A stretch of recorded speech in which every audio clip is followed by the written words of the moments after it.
berat badan kembali bertambah. Bahkan lebih berat dari sebelumnya. Turunnya 2 kilo, naiknya 5 kilo. Ya, setelah sekian lama bersusah payah menghindari makanan-makanan tertentu dan mengatur pola makan, akhirnya apa? Aduh, capek deh. Turunnya 2 kilo, naiknya 4 kilo. Wih, sudah. Ya, ini berat badan naik turun seperti yoyo. Ini. Betul atau benar? Ya, terjadi. Ya. Nah, kenapa? Karena penurunannya bersifat sementara, Bapak Ibu. Ya, banyak orang mencoba menurunkan berat badannya, tetapi selalu berakhir dengan sia-sia. Program yang dilaksanakan berbulan-bulan bahkan lebih hanya bersifat sementara. Ya, hanya bersifat sementara. Ya. Jadi, kalau Bapak Ibu, teman-teman pengen melihat apakah berat badannya sudah ideal atau belum, ini bisa dilihat di gambar ini ya. Kita sering mendengar orang, Pak, Bu, aku dibuat kurus. Nah, kurus itu seperti ini, Bapak Ibu, saudara-saudaraku. Kurus ini kurus, kalau pengen kurus ya seperti ini. Langsing ini loh, langsing. Jangan mau kurus, langsing, sehat nih, nak. Ya ini kan, wah, ini kalau kurus seperti ini. Silahkan, mau milih yang mana? Pilihlah langsing. Ya, ini bukan kampanye ya. Ya, dan untuk melihat berat badan kita ideal atau tidak sudah ada mekanismenya ya, dengan body mass index. Ya.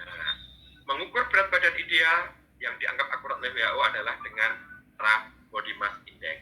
Seperti apa itu? Nah, misalnya Bapak Ibu pengen tahu kira-kira normal atau obesitas atau kegemukan. Misalnya punya berat badan 80 kg ini berat badannya 80 kg dan tingginya 175 cm atau 1,75 meter. Nah, pertama kali ya kita kalikan tinggi badan dalam kuadrat. Tadi tinggi badannya 1,75 ya. Kemudian dikuadratkan itu 3,06. Selanjutnya bagi angka berat badan dengan hasil kuadrat tinggi badan. 80 dibagi 3,06 ketemunya 26,1. Akhirnya kita bisa lihat di BM ini, Bapak Ibu bisa lihat di internet ada banyak ya. 26,1 kalau berat badannya 80, tingginya 175. 80 kg, tingginya 175. Nah, kalau kita ketemunya 18,5 berarti berat badannya kurang. Kalau ketemunya antara 18,5 hingga 22,9 berat badannya normal. Kalau ketemunya 23 hingga 29,9 ini termasuk berat badan berlebih. Ini BMI-nya. Kalau ketemunya 30 ke atas itu obesitas. Ini BMI-nya. Kita ngitung BMI-nya. Ya. Kita ngitung BMI-nya. Nah, kalau yang tadi 80 tadi dengan tinggi badan 175 tadi, apakah termasuk kita langsing ataukah normal? Ya. Kalau dengan berat badan 80 tingginya 1,75 atau 175 cm, itu ya kelebihan berat badan. Ya, kelebihan berat badan. Ya. Oke. Nah, menjadi langsing dan memiliki berat badan ideal adalah pilihan dan keputusan. Yes. Pilihan dan keputusan. Lihat, hidup itu pilihan. Ya, bagi saya hidup itu adalah anugerah, namun juga itu pilihan. Sebuah cerita hidup tidak akan berlanjut tanpa keberanian untuk memilih. Dan menjadi langsing dan berat badan ideal adalah pilihan Anda. Ya, monggo, pilihan kita, pilihan Anda, benar, yakin. Ya, ini pilihan Anda. Untuk melangsing tekad yang besar saja tidak cukup. Tidak cukup hanya tekad saja, apalagi hanya keinginan saja, tidak cukup. Ya, tidak cukup. Makanya saat ini kita tampilkan hipnoterapi. Hipnoterapi sebagai metode melangsing yang nyaman, sehat dan bahagia. Yang nyaman, sehat dan menyenangkan. Hipnoterapi merupakan metode melangsing yang nyaman, sehat dan menyenangkan. Kenapa? Kenapa saya bilang begitu nyaman? Kita menjalannya dengan sukacita kok. Enggak, kalau bahasa bercandanya enggak stres. Ini makan berapa kalori, ini berapa piring, ini aku tadi sudah makan berapa kalori ya. Capek.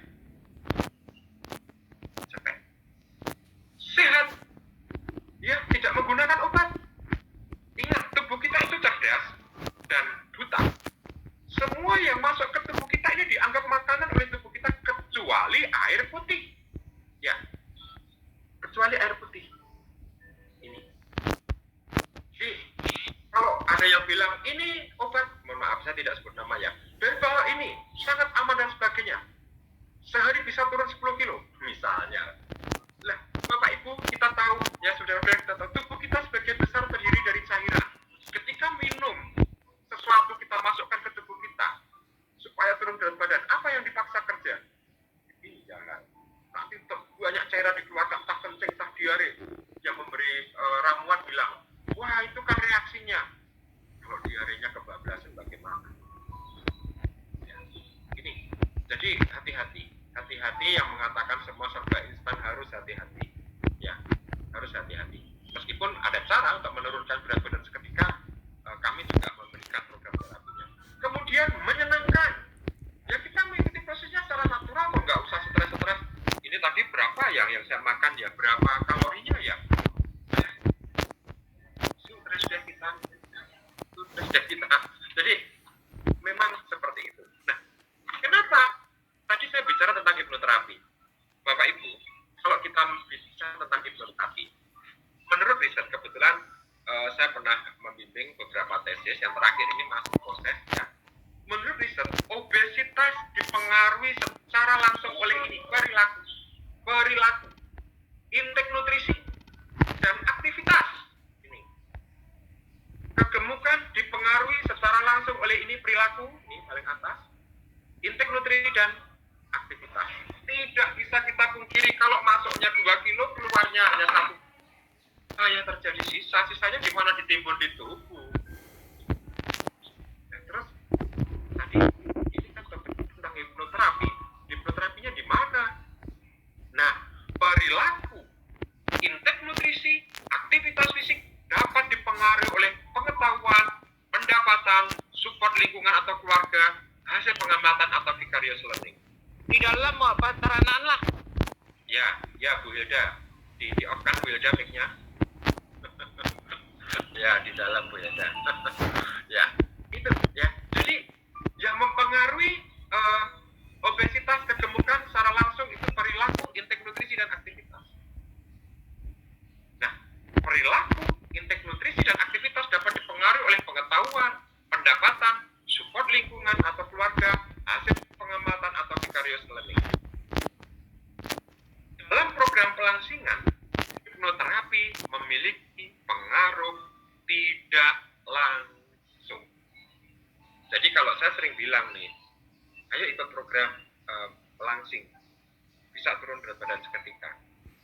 Ya benar, tetapi di sini hipnoterapinya tidak langsung pengaruhnya, ya, tidak langsung. Terus mengapa kok hipnoterapi? Ya kita nggak bicara hipnoterapi ya. Mengapa? Ya, karena hipnoterapi itu memberikan edukasi, ya, memberikan edukasi. Dan ini mengapa hipnoterapi memberikan edukasi?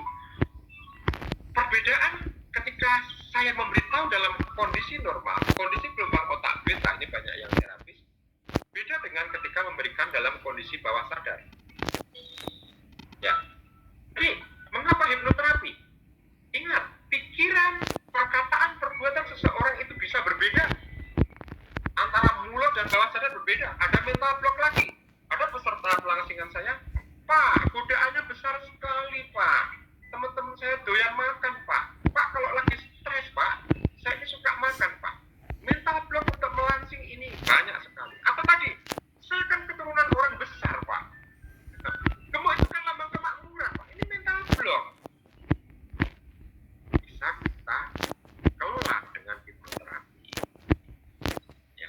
Jadi, saya yakin Bapak Ibu, saudara-saudara yang belajar hipnoterapi tahu bahwa pikiran sadar itu hanya 12%. Nah ini nanti Pak narasumber yang selanjutnya, Pak Haji nanti akan bicara tentang provok. Pikiran sadar hanya 12%. Aku pengen langsing. Di sininya belum. Gemuk ini kan lambang kemakmuran. Aduh, harus stres aku kan makan. Aduh, ini kan aku keturunan orang besar. Begitu banyak sekali. Pikiran bawah sadar 88% memengaruhi sikap dan perilaku. Ini Bapak Ibu, mengapa hipnoterapi itu perlu? Ya. Yakin dah aku ini memang kalau lagi stres ya banyak makan. Ya sudah, akhirnya diikuti. Ya, makanya bagaimana kita mengelola pikiran bawah sadar kita. Ini salah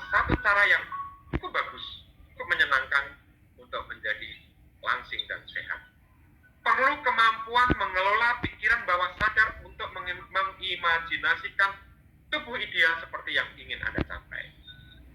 Simpan imajinasi itu dalam pikiran bawah sadar sebagai target bagi Anda. Dan perjuangkan tujuan Anda. Dalam neurolinguistic programming, seseorang melakukan sesuatu agar berhasil harus ada outcome, ada tujuannya. Ya. Tujuannya apa? Oh, aku pengen langsing, pengen sehat. Dan kalau hanya tujuan saja, nggak berani action, ya mimpi tinggal mimpi. Ya, berani action. 1000 langkah bisa dimulai ketika ada satu langkah kecil. Kemudian sudah action nih Pak, sudah ikut program si A, si B, si C, si Z, masih saja saya gemuk Pak. Kita lihat, kita punya panca indera, sensory acuity. Ketika tujuan belum tercapai, bukan kok terus tujuannya diganti, ya udah deh aku gemuk nggak apa-apa, yang penting aku bisa hidup. Bukan, tetapi strateginya. Oh kenapa? Oh aku kalau stres begini. Oh aku ini memang malas gerak. Strateginya yang perlu diubah. Ini. Ya jadi sebenarnya kalau kita bisa mengelola pikiran bawah sadar, ini menyenangkan. Dan mengelola pikiran bawah sadar yang paling sederhana, paling mudah dengan hipnotis. Ya, ini aplikasi hipnosis. Berdasarkan prinsip bahwa perilaku manusia itu 88% dipengaruhi oleh subconscious, dan nilai-nilai baru dapat ditanamkan di subconscious melalui proses hipnosis. Nah, ada beberapa aplikasi populer hipnosis. Di antaranya merubah minta untuk lebih percaya diri, ya. Lebih bisa melepaskan dari masalah-masalah yang membuat stres tadi, dan di antaranya ini kabar bahagianya menurunkan berat badan. Tetapi hipnosis bukan memberikan pengaruh langsung, bukan kok terus misalnya saya menghipnosis si A langsung berat badannya turun. Boten, tidak. Tetapi hipnosis memberikan kekuatan yang luar biasa. Nah, sekarang bagaimana cara kerjanya? Bagaimana caranya? Mengapa hipnoterapi bisa? Ya, tadi saya bilang hipnoterapi ini melakukan edukasi dalam kondisi trans. Ya. Ketika seseorang stres, ketika seseorang makan, ada yang namanya lapar emosi, ada yang namanya lapar fisik. Tadi Bumi sempat menyinggung dibuat karena enggan. Ya. Saya biasanya di dalam terapi, ketika orang itu lapar, apakah itu lapar fisik, benar-benar lapar, atau lapar emosi karena lagi stres, itu bisa dikelola dengan hipnoterapi tadi, dengan enggan lagi sudah diperlukan. Kemudian juga dalam kondisi hipnosis diedukasi bagaimana cara makan yang justru membuat langsing. Kalau dalam ajaran agama ada, makanlah sebelum lapar, berhentilah makan sebelum kenyang. Dulu waktu saya SD, saya masih ingat guru saya SD bilang, kalian itu kalau makan punyalah 32 kali. Dan ini betul.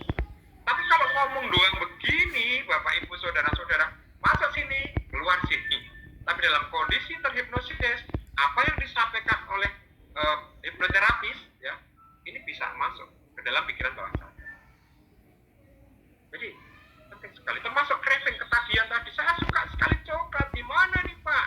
Ya. Nah, mengapa hipnoterapi bisa? Ya. Hipnoterapi melakukan edukasi dalam kondisi trans.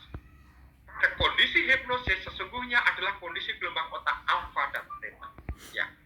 Kalau kondisi beta saat ini Bapak Ibu Saudara-saudara semua berada dalam kondisi konsentrasi pikiran kesana kemari sambil nonton ini, sambil main HP, sambil melihat anaknya dan sebagainya, itu kondisi gelombang otak beta. Orang kalau dihipnosis diukur dengan elektroensefalografi, otaknya berada dalam gelombang beta. Gelombangnya seperti gergaji. Ya. Kemudian relaksasi itu gelombang alfa. Lebih dalam lagi theta. Paling rendah lagi delta itu tidur nyenyak tanpa mimpi. Ini. Nah, orang dalam kondisi hipnosis, menurut Hewitt, pikiran bawah sadar itu adalah sebuah kepatuhan untuk melakukan apa yang diperintahkan. Kepatuhan untuk melakukan apa yang diperintahkan. Dan pikiran bawah sadar tidak berpikir, tidak memberi alasan, dan atau tidak berpikir secara rasional. Tidak. Pikiran bawah sadar. Alasan yang selanjutnya, di bawah pengaruh hipnosis, korteks cerebri daya identifikasi, daya analisis, pengambilan keputusan terhadap stimuli baru menurun. Ya. Pengalaman masa lalu tidak dapat dimanfaatkan kadang-kadang. Dan akibatnya apa? Kata-kata sugestif menjadi kekuatan dominan yang tidak dapat diolah.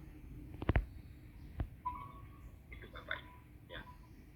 Dan pada kondisi hipnosis, melalui arahan aktif, kondisi dan perilaku klien baik psikis ataupun faal dapat dikendalikan.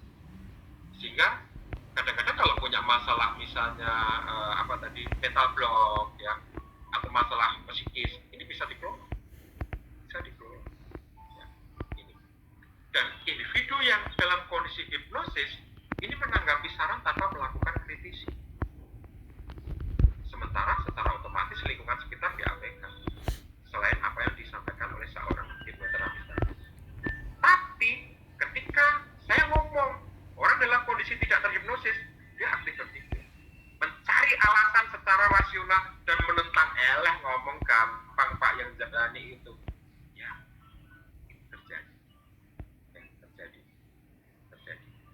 Nah, ini kita masih ingatkan, tadi saya sampaikan, pikiran bawah sadar ada 88% memengaruhi sikap dan perilaku. Sementara kegemukan kita, kondisi tubuh kita dipengaruhi perilaku kita, intake nutrisi kita, aktivitas kita.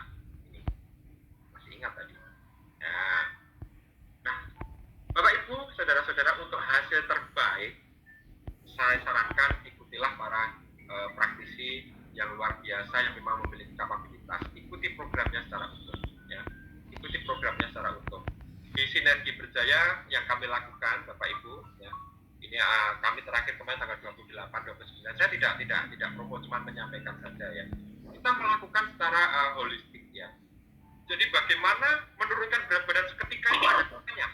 Ya, kalau dulu saya pernah mengisi di Poltekkes Kemenkes Padang, waktu itu seminar dan workshop ratusan orang, ada yang turun berat badan seketika 2 kg. Betul. 2 kg dalam waktu 1 jam 45 menit.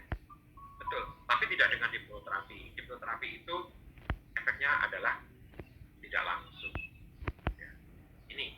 Jadi sehat itu pilihan, langsing itu pilihan Bapak Ibu. Yang penting itu apa? Sehat. Langsing adalah salah satu dampak penyertanya. Ya. Ini. Baik, sebagai penutup nanti kita banyak diskusi. Manusia itu makhluk biopsikososial. Kalau yang dikelola hanya fisiknya, kalau lagi stres ya nanti muncul lagi, pengen makan lagi, cemil lagi, ya. Yang fisiknya, toh disiplin dan tekad kuat mewujudkan sehat, langsing dan semoga panjang. Tidak hanya tujuan. Ya, Bu Pipin, di-off-kan dulu Bu Pipin. Ya. Ikuti programnya secara utuh dan dapatkan hasil terbaiknya. Ini penting. Ya. Nggak bisa kita hanya mengandalkan fisik, hanya beli produk, minum produk terus. Kita akhirnya menghamba pada produk tertentu. Mohon maaf, saya katakan seperti ini, mohon maaf. Kalau mainnya nggak dikelola, naik turun seperti judi. Ya. Naik turun seperti judi. Itu yang terjadi. Ya. Sebaiknya kita berpikir secara holistik supaya tercapai langsing, sehat, dan semoga panjang. Demikian Bapak Ibu, waktu saya kembalikan kepada moderator Kang Oji. Mangga kalau ada yang mau bertanya. Oh baik, terima kasih, silakan. Mantap, peluang melangsing secara sehat dan menyenangkan dengan hipnoterapi. Kita ada waktu lagi, Coach Dr. Hanung, kurang lebih 10 menit ya. Kita akan lakukan sesi tanya jawab. Penerapan terapi untuk menaikkan berat badan. Iya, baik Pak ya. Ya, makasih. Ya, terima kasih Pak Heri Gunawan. Silakan Pak Coach Dr. Hanung Prasetya bisa. Ya, terima kasih luar biasa Pak Heri Gunawan. Salam kenal Pak. Saya dari Solo Pak, Hanung Prasetya Pak. Ya, Bapak Ibu, yang penting itu sehat. Ya, tubuh kita itu cerdas. Ya, sehat. Ayo asupan nutrisinya. Bapak coba lihat apakah Bapak memiliki asupan nutrisi yang cukup, memiliki asupan nutrisi yang kurang. Apakah Bapak suka makan sayur? Ya, ini kembali Bapak sendiri yang menjawab ya Pak ya. Kalau Bapak suka makan gorengan, suka makan makanan yang fast food itu akan berbeda Pak ya, perbanyak sayur dan sebagainya. Saya sudah berusaha. Ya, ya seperti itu Pak ya. Kalau saya intake tidak akan berbohong dengan output ya. Bapak aktivitas luar biasa, makanya mungkin cukup sedikit ya. Ini perlu juga dilihat. Prinsipnya Pak, ketika intake dan output itu harus seimbang. Begitu ya Pak ya. Semoga berkenan. Terima kasih Pak Dr. Hanung. Oke, berikutnya ini Banyak ada sayur Pak. ya. Banyak pesan sayur. Oke, baik. Berikutnya Pak Dr. Hanung, ini ada Bu Puji sudah raise hand. Ya, Bu Puji apakah mau bertanya? Oke, silakan Ya, Ibu terima sebutkan kasih. nama. Ya, nama dan Assalamualaikum warahmatullahi wabarakatuh. Waalaikumsalam warahmatullahi wabarakatuh. Ya, Luar biasa materinya Pak. Tetapi saya dalam hal ini sering makan karena stres Pak. Kalau ada masalah makannya banyak, tak terkendali. Nah, bagaimana caranya atasi supaya tidak sampai kompensasi ke makanan ya Pak? Ya. Jadi sering makan gorengan, sering makan es, gitu. Dan Minum es ya sebagainya. Bu ya, mungkin bukan makan es ya, minum es ya. Oh ya minum es Ya, ya Pak. tempat saya diminum Bu esnya. Terima kasih. Itu aja. Ya, silakan Pak baik. Hanung. Baik Bang Oji. Ya, makan yang digoreng-goreng ya Bu ya. Kalau gorengan keras ya Bu Budi. Ibu, ketika ada asap, ada api, maka yang kita tentu hilangkan bukan asapnya, tapi apinya. Ketika kita punya masalah, yang kita kelola masalahnya dulu. Disitulah hipnoterapi bisa berperan. Ya, makanya ada yang namanya lapar fisik, ada yang namanya lapar emosi. Baik, ini saya buka nih karena ada yang bertanya langsung. Lapar fisik itu seperti apa? Lapar emosi seperti apa? Kalau saya, ini sebetulnya salah satu rahasia kami ya. Kalau saya mengajarkan kepada para klien, kalau kita merasa lapar sebelum makan, ayo minum air putih dulu. Semua yang masuk ke tubuh kita itu tak dianggap makanan oleh tubuh selain air putih. Ya. Minum air putih dulu. Kalau belum berkurang, minum lagi dicoba. Belum berkurang juga berarti kita lapar fisik. Tapi kalau sudah, berarti lapar emosi. Atau bisa juga dikelola dulu. Bagaimana mengelola stresnya? Ya, banyak sekali teknik untuk mengelola stres ya. Mungkin forgiveness, ya. Mungkin dengan teknik-teknik yang lain, pemasangan anchor dan sebagainya. Ini sangat bisa Ibu, sangat bisa. Jadi nggak bisa kita membatasi dengan sangat stres makanannya sedikit aja, segini saja, segini. Nggak bisa, Ibu malah stres nanti. Nggak hanya stres Bu. Ya. Tapi kita kelola, kita atasi masalah pokoknya. Ya, hati yang gembira itu obat. Kalau hatinya gembira, kita bisa olahraga, senang aktivitas yang bagus, nutrisinya juga yang sehat, kemungkinan tubuh kita juga sehat. Memang umur punya yang maha kuasa, tapi minimal kita berupaya seperti itu. Ngaten ya Ibu ya, jadi dikelola dulu masalah pokoknya. Ibu Matur tinggal, nuwun Pak. ya, Ibu Halo. tinggal di mana Bu? Tinggal di Bekasi Barat Pak. Di Bekasi Barat. Oh di Bekasi. Ibu di sana nanti bisa cari hipnoterapis yang ada, hipnoterapis yang hebat supaya nanti bisa membantu Ibu. Bisa Bu ya. Ibu kalau saya lihat dari sini banyak itu besarnya di paha Bu sama perut bawah. Mohon maaf saya seperti itu. Itu Ibu, Bu sehat ya Bu ya. Oke, baik, luar biasa. Coach Dr. Hanung, kita coba menjawab pertanyaan yang ada di kolom chat dulu ya. Oke, apakah kita masih terdengar, Pak Hanung? Ya, bisa terdengar. Oke, Masa nggak bisa lihat chatnya? Saya lihat Pak, oke baik. Pertama saya bacakan dari Ilma Nur Kolbi. Assalamualaikum, saya Ilma Nur Kolbi dari Stikes BTH Tasikmalaya. Izin bertanya, cara untuk menaikkan berat badan, apakah sistemnya sama atau berbeda? Oke, silakan Pak Dr. Hanung. Ya, terima kasih. Ini sama dengan pertanyaannya Pak Eri Gunawan ya. Coba kita tengoklah kondisi kita self assessment. Bagaimana intake nutrisi kita? Bagaimana aktivitas kita? Apakah ada penyakit penyerta? Ya, kan kita harus juga ngeliat.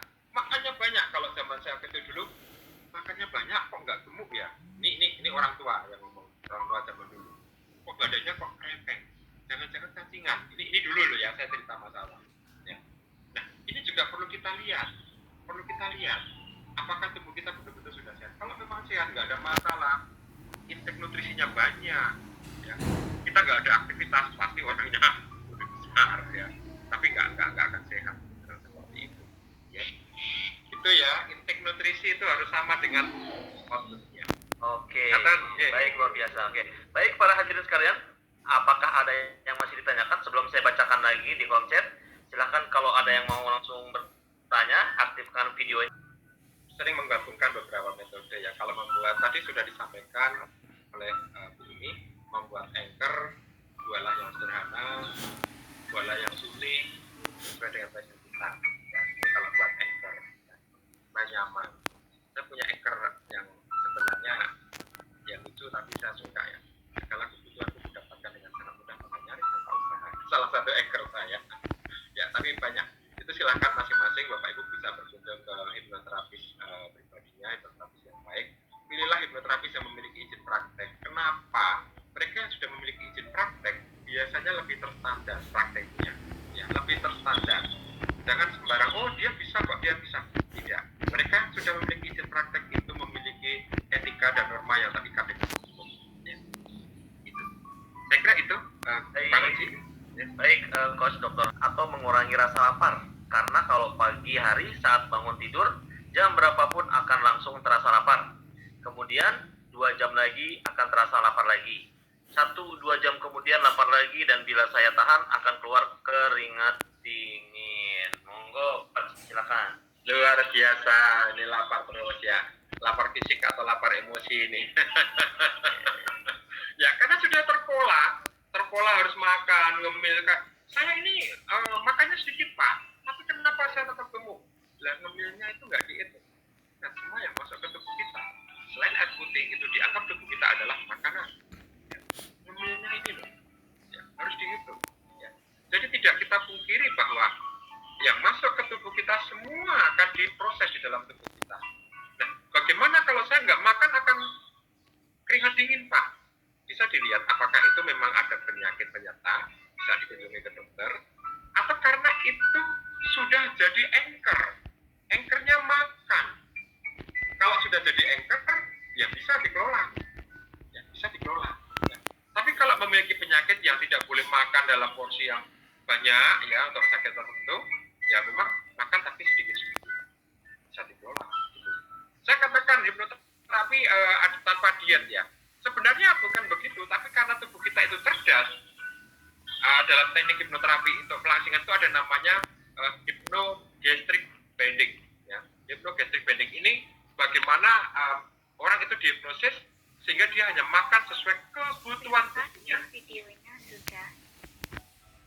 Ya, dia hanya makan sesuai kebutuhan tubuhnya. Nah, ini. Jadi kalau belum makan kemeringet, Nah, coba dilihat apakah ada penyakit penyerta. Bisa konsultasi ke dokter terdekat ya supaya valid. Kemudian kalau tidak ada, itu bisa jadi sudah jadi anchor kita. Ya, saya kalau nggak makan ini nanti saya perutnya pedih, perutnya ini saya pusing. Ya, ini bisa dilihat. Demikian Kang Oji. Oke, terima kasih Pak Dr. Hanung. Ini karena tadi ada yang anchor. Misalnya begini, ini misalnya saya sebut Pak Tony ya, ini teman saya ini. Pak Tony misalnya lewat kota Solo misalnya, naik kendaraan, nah pasti ada sesuatu kenangan. Oh pernah ketemu Hanung, oh pernah ini. Mungkin jadi, oh ini mendengar kata kota Solo saja mungkin jadi anchor bagi sahabat saya, bagi Pak Tony. Misalnya seperti itu. Nah, atau misalnya kita pernah melewati suatu tempat, motor kita banyak bocor. Nah, kita lama sekali terus baru ada pertolongan, atau kita kehabisan bensin di suatu tempat, lama baru dapat pertolongan. Entah 5 tahun, entah 10 tahun lagi lewat itu jadi ingat, oh di sini dulu motorku pernah banyak bocor, kena paku, oh pernah kehabisan. Itu anchor. Nah, untuk hipnoterapi anchor dipakai untuk hal yang positif. Misalnya, wah ini aku kok kayak perutku kok kayak pengen makan ya, itu ada makanan enak-enak. Tapi terus pakai anchor. Anchornya apapun, silakan anchornya. Nanti hipnoterapis Anda yang membuat programnya. Jadi, oh nggak jadi makan ya, karena ternyata hanya lapar emosi. Jadi anchor itu untuk pengingat ya. Ayo silakan boleh belajar, carilah hipnoterapis yang Anda percayai, tentunya yang berpengalaman, yang bisa benar-benar menguasai, nggak hanya pinter ngomong doang, tapi betul-betul bisa berbagi ilmunya, supaya nanti tahu anchor seperti apa dan bisa dipraktekkan. Ya, itu. Oke, luar biasa Coach Dr. Nik Nazlan Nik Ja'far. Pertanyaannya, apa kabar, Tuan? Bagaimana hipnoterapi dapat diaplikasikan kepada anak-anak kecil? Katakan pada usia 3 atau 4. Wah, saya coba menggunakan bahasa Malaysia. 3 atau 4 ya. Ya, Ya. tahun, Ya. 3 atau 4 tahun. Ya. Yang sukar mahu makan.